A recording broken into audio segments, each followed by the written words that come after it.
Nah, malam ini kita bahas bagian dari buku Haykin soal penyelesaian persamaan diferensial ya. Eh, untuk memahami persamaan diferensial ya, ada recording tahun lalu dan 2 tahun lalu ya, yang ada ilustrasi juga. Saya pasang juga di Learn ya. Itu ada film tentang bagaimana memahami persamaan diferensial dengan ilustrasi tertentu ya. Saya pasang di situ. eh yang digunakan di situ itu gerakan bandul ya. Ini ya, differential equation a tourist guide begitu ya. Jadi seolah-olah ada medan yang memperlihatkan apa gaya gravitasi tertentu, lalu bandul ini bergerak ya. Kadang-kadang ditarik ke sisi tertentu terus balik lagi begitu ya, tapi makin lama mungkin makin perlahan sehingga gerakannya bisa berbentuk spiral seperti ini. Ya, ini di latar belakang saya malam ini juga ada semacam pola fungsi tertentu yang bergerak ya, lalu kita seolah-olah bisa ada di belahan fungsi tertentu itu menelusuri lapisannya ya, seolah-olah ada apa tangennya terhadap fungsi tertentu ya, seperti kalau kita melakukan penurunannya terhadap fungsi.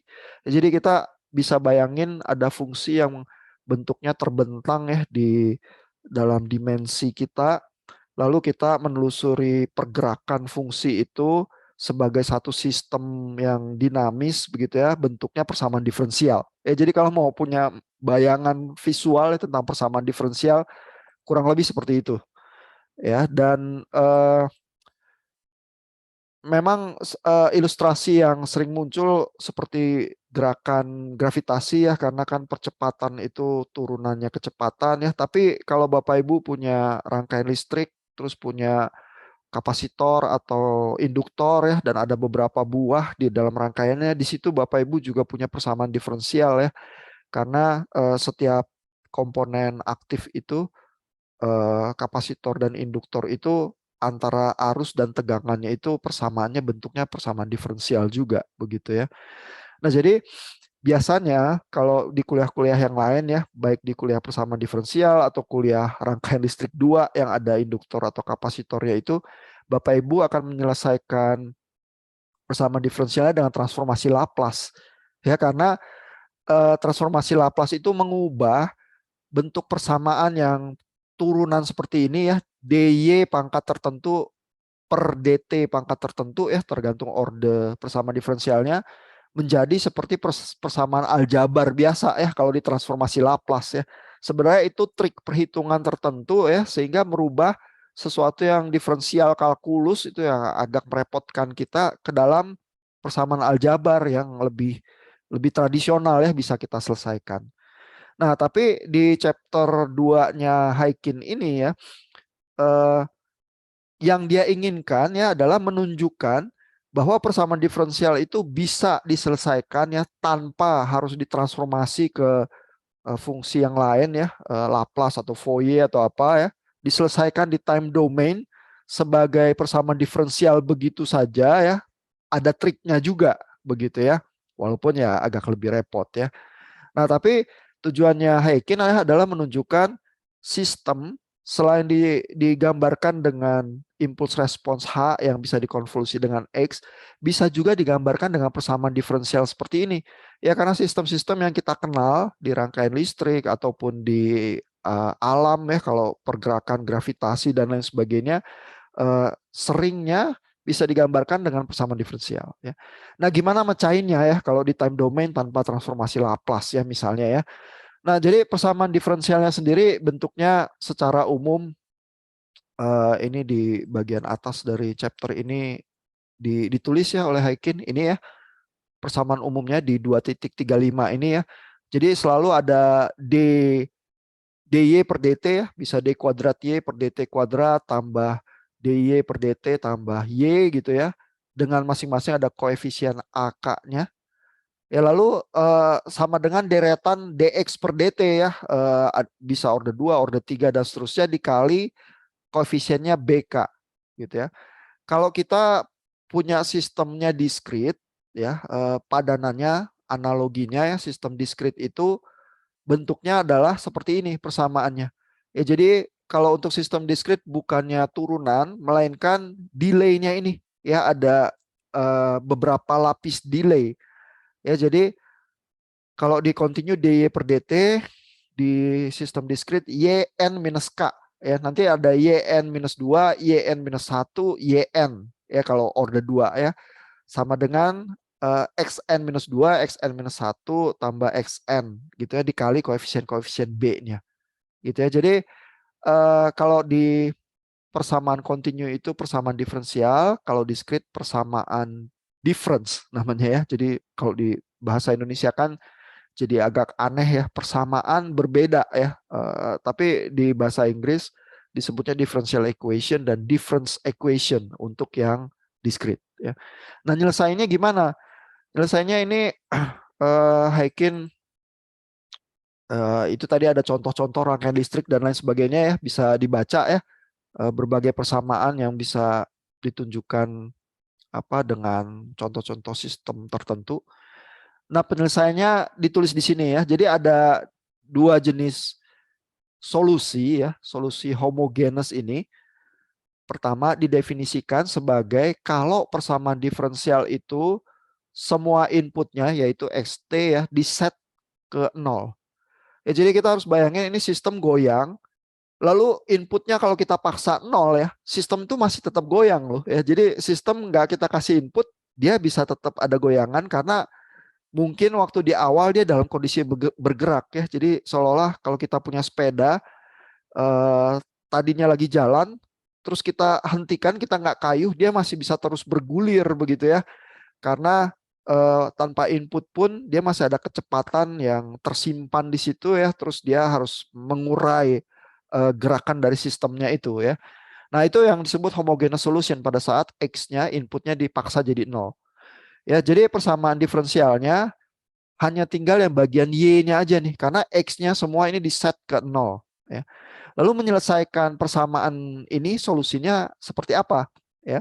Solusinya adalah dengan melihat yang disebut dengan karakteristik equation ya, persamaan karakteristik ini. Ya, terlihat ya persamaan karakteristik ini turunnya dari persamaan diferensialnya ya. Jadi ada AK-nya ini koefisien-koefisien ya. Lalu R pangkat K. Padahal K ini orde dari persamaan diferensialnya ya. Jadi kalau persamaan diferensial orde 2, maka kita dapat persamaan karakteristik yang parabolik nih. Ada R kuadrat tambah koefisien R tambah koefisien kali konstanta begitu ya. Nah, lalu R-nya kalau kita selesaikan dari persamaan karakteristik ini akan menghasilkan solusi ini. Ya, solusi ini adalah YT-nya nih.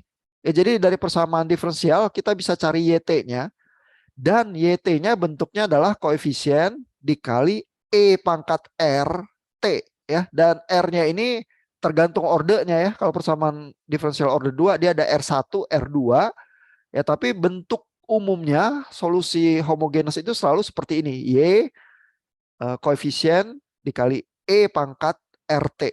Lalu tergantung ordernya bisa ada R1, R2, R3 dan seterusnya. R-nya dapat dari mana? R-nya dapat dari persamaan karakteristiknya ya. Nah, kalau dia sistem persamaannya difference ya atau discrete, ada perbedaan bentuk ya. Karena persamaan difference itu kan yn minus k ya. Jadi yn minus 2, yn minus 1, yn gitu ya. Ordernya ini berapa banyak delay-nya di dalam persamaan discrete itu. Sehingga solusinya bentuknya berbeda sedikit ya. Solusi yn dari persamaan difference yn minus k order n besar ini ya adalah C R pangkat N ya, dan R-nya ini didapatnya dari karakteristik equation-nya lagi. Karakteristik equation-nya beda dikit sekali ya dari yang continue ya.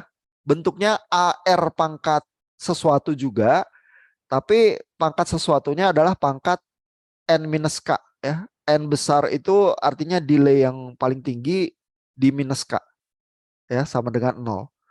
Ya, jadi proses berpikirnya sama ya. Dari persamaan diferensialnya, saya paksa X-nya jadi 0 karena ini homogeneous solution, inputnya sama dengan 0. Terus saya lihat karakteristik equation-nya, saya tulis persamaan R pangkat 2 tambah R pangkat 1 tambah konstanta sama dengan 0 ini. Lalu saya bisa dapetin R-nya ya dengan menyelesaikan persamaannya ini. Begitu saya dapetin R-nya, saya bisa tulis homogeneous solutionnya ini karena homogeneous solutionnya adalah C, lalu R-nya saya dapat dari bawah ini ya, pangkat N ya, dan saya bisa dapat R1, R2, R3 dan seterusnya ya. Nah, itu pola berpikirnya menyelesaikan persamaan diferensial atau persamaan difference di time domain begitu saja ya, tanpa mentransformasi dengan transformasi Laplace gitu ya.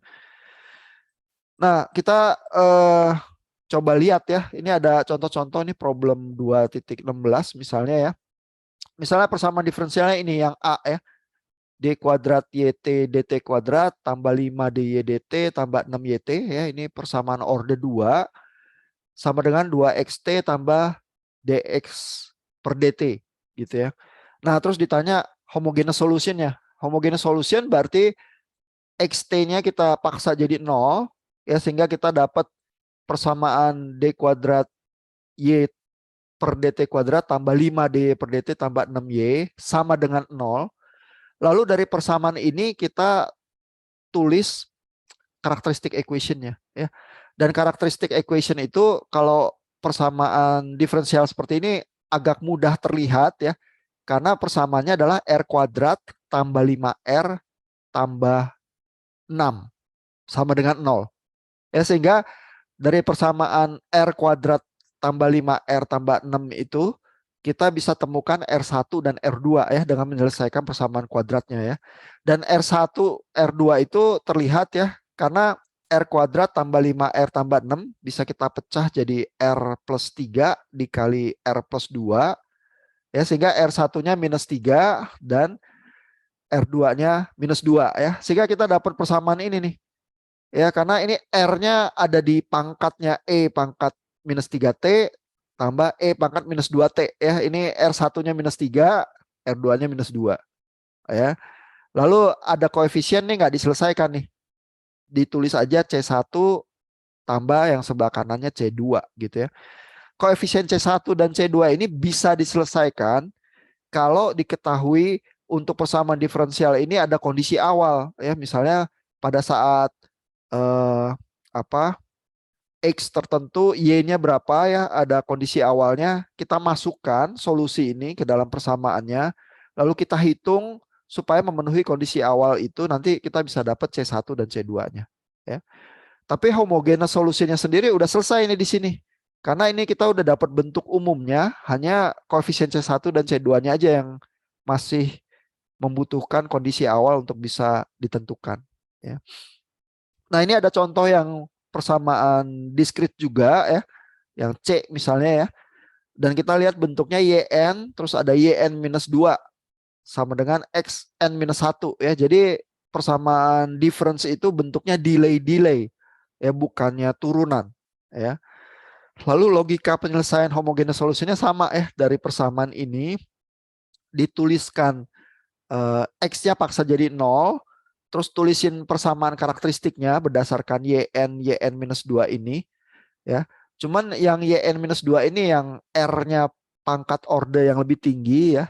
Nanti begitu R-nya dapat, maka kita bisa tulis R pangkat N.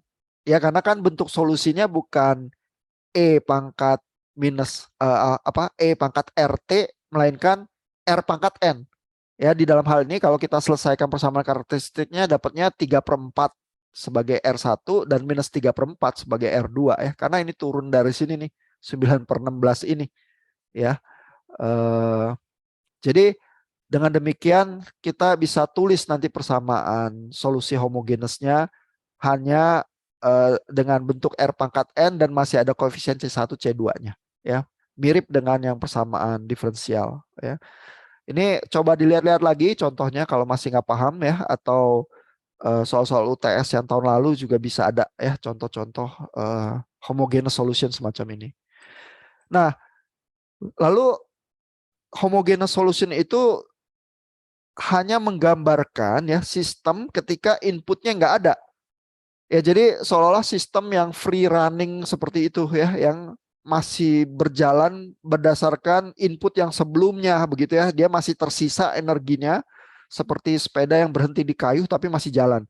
Nah, tapi kalau tiba-tiba sistemnya dikasih input ya, sepedanya dikayuh lagi gitu ya, maka solusi totalnya ya adalah solusi yang homogeneous itu yang tanpa input ditambah gerakan sistem karena inputnya. Gitu ya. Jadi ada yang disebut dengan particular solution. Nah, particular solution ini adalah solusi dari persamaan diferensial dengan input tertentu. Ya, nah kalau kita mau nyelesain persamaan diferensial dengan input tertentu ya, maka yang dilakukan oleh Heikin adalah dengan menebak bahwa solusinya itu bentuknya sama dengan inputnya. Ya, jadi ini ada tabel ini ya, tabel 2.3 ini ya. Misalnya kalau persamaan diferensial ya yang continue ya, kalau kita dikasih input 1 ya, maka particular solutionnya bentuknya C ya, konstan ya. Tapi kalau inputnya bentuknya T ya, maka particular solutionnya output dari persamaan diferensialnya bentuknya ada T-nya juga. Ya, jadi output itu menyerupai inputnya ya, itu logika dasar ya, ada sistem persamaan diferensial kalau saya tendang dengan input tertentu nanti outputnya ada kemiripan dengan inputnya ya. Demikian juga ini ya, kalau inputnya E pangkat minus AT, maka outputnya particular solutionnya E pangkat minus AT juga, cuman dikasih konstanta. Ya, kalau dia bentuk inputnya cosinus ya, goyangan cosinus, maka outputnya ada goyangan cosinus juga, tapi ada goyangan sinusnya juga, campur ya, terus ada konstanta 1, konstanta 2. Ya. Nah, demikian juga kalau dia discrete ya, discrete time, ini sama ya, jadi bentuk inputnya 1, N atau alfa pangkat N ya, maka outputnya punya kemiripan ya, konstanta atau ada N-nya atau ada alfa pangkat N-nya, atau kalau cosinus ada sin-nya gitu ya. Nah, jadi dengan menebak solusinya bentuknya mirip sama inputnya, kita bisa masukin solusinya itu ke dalam persamaannya terus menghitung sehingga kita dapat particular solutionnya ya. Sesederhana itu aja sebenarnya ya. Di sini juga ada contohnya ya, contoh 2.19 ya. Kalau saya ada persamaan difference ya, kali ini persamaannya discrete ya, yn minus rho kali yn minus 1 sama dengan xn gitu ya. Lalu ditanya particular solution. Particular solution berarti dengan input tertentu ya, dan inputnya xn ini diberikan bentuk setengah pangkat n ya. Kalau setengah pangkat n berarti ini bentuknya kalau kita lihat di tabel adalah yang alfa pangkat n. Berarti outputnya kita bisa tebak particular solusinya konstanta kali alfa pangkat n ya. Sehingga di sini kita tebak outputnya ini yn adalah konstanta ya, C rho ya, atau CP ini ya, kali setengah pangkat n ya, karena inputnya setengah pangkat n, outputnya bentuknya ada setengah pangkat n juga ya. Lalu karena yn-nya kita bisa tebak seperti ini menyerupai input cuma ditambah konstanta, solusinya ini kita bisa masukkan ke persamaannya ya. Jadi ini menggantikan yn jadi CP setengah pangkat n terus minus rho kali CP setengah pangkat n minus 1 ya, karena ini yn minus 1 sama dengan xn-nya setengah pangkat n ya. Lalu ini jadi bisa diselesaikan persamaan ini ya dengan mengalihkan dengan setengah pangkat minus n ya. Kalau ini dikalikan setengah pangkat minus n jadinya CP terus minus 2 rho sama dengan 1 ya. Jadi dengan demikian kita bisa dapat CP-nya nih. CP-nya adalah 1 per 1 minus 2 rho ya. Kalau CP-nya dapat, maka YN-nya bisa kita tulis ya. Kita tulis 1 per 1 minus 2 rho ya, yaitu ini CP dikali setengah pangkat N. Udah, kita dapat particular solutionnya ya. Jadi dengan cara demikian, semua persamaan diferensial itu yang bisa terdiri dari homogeneous solution, itu kalau XN-nya atau XT-nya kita paksa jadi 0, kita selesaikan dengan melihat persamaan karakteristiknya, ya, lalu kita dapat R-nya, sehingga dari R-nya itu kita bisa tulis solusinya. Ya, kalau continue dia bentuknya ada E pangkat RT, kalau dia discrete bentuknya adalah R pangkat N, begitu ya. Nah, kalau dia tanya particular solution, maka inputnya bukan 0, melainkan inputnya bentuk tertentu. Lalu kita tebak outputnya pasti bentuknya mirip sama inputnya. Ya, lalu outputnya itulah YT atau YN tertentu itu kita masukkan lagi ke dalam persamaannya sehingga kita bisa menemukan konstanta tertentu itu ya yang menghasilkan particular solutionnya. Ya, jadi dengan kata lain dengan cara-cara trik-trik tertentu itu persamaan diferensial yang sederhana di time domain bisa kita selesaikan tanpa harus transformasi Laplace gitu misalnya, ya. Nah, tentu tersisa pertanyaan ya, apa bedanya sistem yang kita definisikan dengan impulse response H dengan sistem yang digambarkan dengan persamaan diferensial, ya. Nah, itu ada pembahasan sedikit ya di bagian belakang dari bukunya Heikin ini ya 2.11.3 ya. Ini perbandingan dengan impulse response ya. Di sini Heikin itu menjelaskan ya, kalau sistem itu digambarkannya dengan impulse response ya, artinya dengan H ya, dengan HN atau HT begitu ya. Maka sistem itu sebenarnya nggak punya cara untuk mengikutkan kondisi awal. Ya, jadi dengan kata lain, sistem yang kita gambarkan dengan HT atau HN dengan impulse response itu kita selalu asumsikan dia mulainya dari nol. Ya, artinya sistem initially at rest itu istilahnya. Ya, jadi kita nggak bisa bayangkan seperti sepeda yang udah jalan sendiri terus kita kayuh ya. Kita selalu membayangkan sepeda yang mulanya berhenti gitu ya, karena dengan impulse response nggak ada cara untuk mendefinisikan kondisi awal. Ya, kalau pakai persamaan diferensial bisa ya. Persamaan diferensial itu menggambarkan dinamika pergerakan sistemnya, tapi waktu kita mulai ngitung dia di kondisi mana itu bisa kita tentukan gitu ya. Kalau impulse response nggak bisa ya. Sehingga ada limitasi ya pakai deskripsi sistem dengan impulse response, yaitu sistem selalu kita asumsikan initially at rest ya, awalnya diam, atau kita selalu tahu inputnya untuk semua waktu. Ya, kalau persamaan diferensial kita nggak perlu tahu inputnya untuk semua waktu, hanya kita perlu tahu misalnya di waktu tertentu dia kondisi awalnya seperti apa. Terus udah kita bisa berhitung juga dengan cara itu, gitu ya. Nah, lalu di bagian ini ada diskusi juga sedikit ya tentang persamaan diferensial itu stabil atau tidak stabil gitu ya. Nah, ini nanti kalau Bapak belajar dasar sistem kontrol ya, atau juga udah belajar ya, Bapak mungkin ingat lagi juga ya bahwa melihat akar ya dari persamaan karakteristik itu bisa ya untuk meninjau kestabilan dari sistem ya. Nah, ini di sini ada komentarnya ya. Supaya sistem itu stabil, maka natural response. Nah, natural response ini nanti kita lihat ya. Tapi natural response itu maksudnya adalah homogeneous solution sih. Ya, karena respons natural adalah sistem nggak dikasih input ya, inputnya nol, terus dia pergerakannya seperti apa. Ya, itu sebenarnya homogeneous solution dari persamaan diferensialnya ya. Nah, supaya sistem itu stabil, artinya natural response dari inputnya, dari sistemnya itu harus bounded ya. Artinya sistem itu kalau saya nggak kasih input apa-apa ya, natural response aja gitu ya, itu jangan sampai outputnya tiba-tiba tak hingga gitu ya. Loh, kok aneh ya, sistem nggak dikasih input, outputnya menggila. Nah, berarti sistemnya memang nggak stabil kalau udah gitu ya.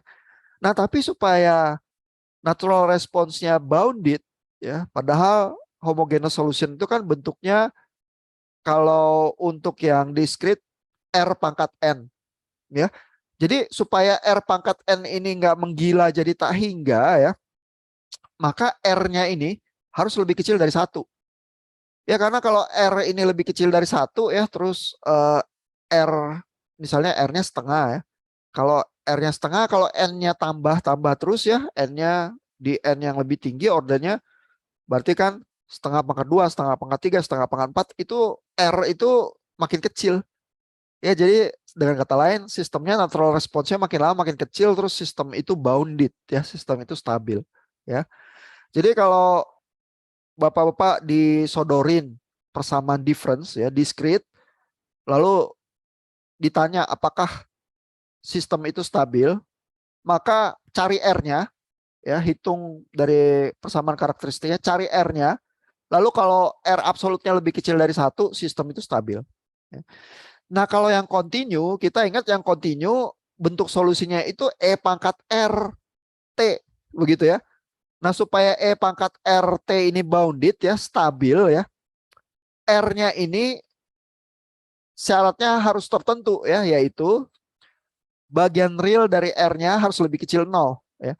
Jadi yang terjadi adalah E pangkat R-nya mesti negatif. Ya jadi kita bayangkan kembali ya, sesuatu angka yang T-nya tambah gede tapi E pangkat RT-nya harus tambah kecil ya. Sehingga E pangkat sesuatu R itu R-nya harus negatif. Karena kalau E pangkat 2 terus 2T gitu ya, positif ya, makin lama T-nya makin besar, E pangkat RT-nya makin besar juga. Dia jadi unbounded, dia jadi nggak stabil ya.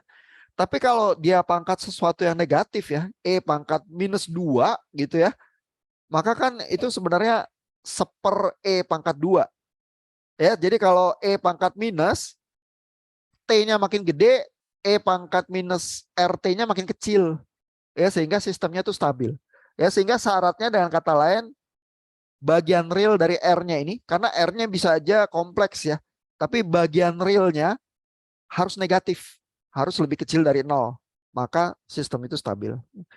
Bagaimana kalau R-nya itu pas di batas ya, misalnya kalau discrete R-nya kan harus lebih kecil dari satu biar stabil, tapi R-nya sama dengan satu ya, R absolutnya. Nah berarti kalau itu terjadi, sistemnya itu ada di dalam batas kestabilan katanya ya, on the verge of instability, itu istilah yang dipakai Haykin ya. Artinya si natural response-nya itu nggak jadi kecil-kecil ya. Dengan kata lain kalau ada sepeda aneh gitu ya, udah nggak dikasih input ya, udah nggak dikayuh, tapi dia nggak berhenti gitu ya, seolah-olah ada energinya terus dia ya, menghasilkan gerakan terus ya. Tapi nggak berhentinya juga nggak tambah cepet ya. Jadi dia ada di dalam batas ketidakstabilan ya. Kalau nggak dikayuh terus makin lama tambah cepet ya, dia nggak stabil berarti sistemnya, gitu ya. Tapi kalau gerak terus nggak jadi berhenti, tapi juga nggak tambah cepet, dia di dalam batas kestabilan itu. Ya. Nah kalau untuk sistem yang continue, batas kestabilannya adalah kalau bagian realnya sama dengan 0. Ya, jadi kalau negatif stabil bagian realnya, kalau positif nggak stabil, tapi kalau sama dengan 0 dia di dalam batas ketidakstabilan gitu. Ya. Nah jadi mudah-mudahan diskusi ini memberikan gambaran ya. Pertama menyelesaikan persamaan diferensial dan persamaan difference itu seperti apa. Kalau nggak melakukan transformasi Laplace di time domain gitu aja bisa. Tetapi juga perbedaannya dengan memakai deskripsi sistem dengan impulse response H seperti apa ya, kalau pakai persamaan diferensial. Lalu juga syarat kestabilan itu melihatnya bagaimana ya kalau persamaan diferensial atau persamaan difference ya. Jadi segitu materi kita malam ini. Untuk detailnya silakan baca Haykin lagi ya. Dan untuk membiasakan diri bisa memecahkan soal-soal ujian ya. Coba lihat soal-soal ujian yang udah lalu ya. Dan ada film-film pembahasannya juga kok tersedia di Learn ya.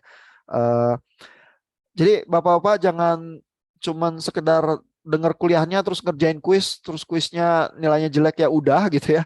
Uh, Kuisnya gratisannya, nilainya nggak diambil, tapi itu menggambarkan sedikit pemahamannya nanti kalau ngerjain ujian gimana ya. Jadi kalau nilai kuisnya rendah, hati-hati belajar lagi ya. Dan terutama lihat pembahasan soal-soal ujian yang lalu ya. Karena soal ujian nanti pasti levelnya, tingkat kesulitannya mirip-mirip dengan yang lalu itu. Ya, kalau itu aja nggak paham dan rada kelabakan ya, harus belajar lagi dan baca haikin lagi sambil dengerin recording kuliah-kuliah kita. Ya. Ada pertanyaan, komentar, Bapak-bapak? Kalau nggak ada kita, ya Pak Fauzi, pertanyaan? Cukup, cukup Pak. Dari saya sudah cukup. Nanti paling nonton recordingnya lagi Pak. Oke, oke. Masih ada 2 minggu sih untuk lihat-lihat ya, dan mudah-mudahan seminggu menjelang UTS udah familiar ya dengan soal-soal itu sehingga bisa ditanyakan ya kalau kita ketemu lagi dan diskusi. Ya. Thank you Bapak untuk waktunya. Selamat malam, selamat istirahat.